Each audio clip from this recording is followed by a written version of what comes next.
Bonjour. Notre méditation du jour. Regardez à Christ.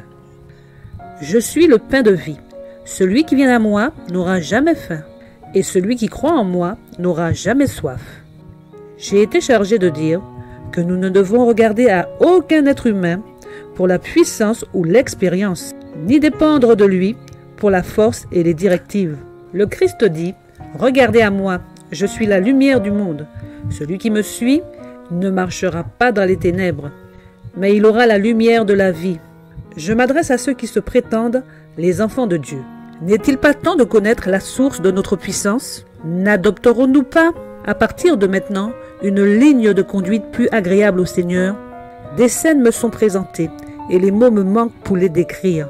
Des épreuves surviendront qui humilieront tous les cœurs fiers.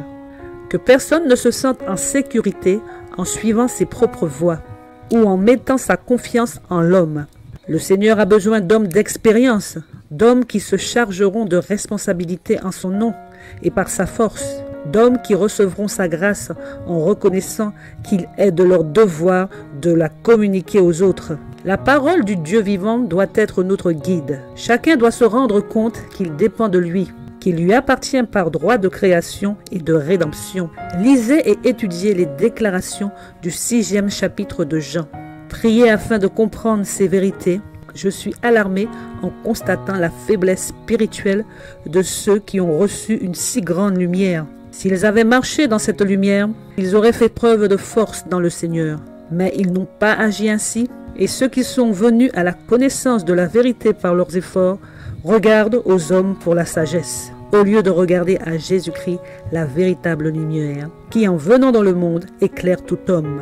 Lorsque ceux qui affirment croire en Christ le recevront par la foi, il deviendra pour eux leur sanctification, leur justification et leur très grande récompense. Les intermédiaires du Seigneur, les hommes qu'il a désignés, doivent recevoir de lui la sagesse individuellement. Ils le déshonorent grandement lorsqu'ils comptent avec aplomb sur les ressources et les idées humaines.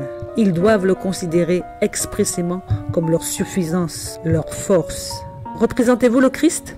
Vous êtes-vous détaché de l'esprit et de l'influence d'une ligne de conduite calquée sur le monde et des idées humaines? Absorbez-vous chaque jour le pain de vie? Que cette prière s'échappe de lèvres sincères. Fais-moi comprendre la voie de tes ordonnances et je méditerai sur tes merveilles. Je serre ta parole dans mon cœur afin de ne pas pécher contre toi. Amen.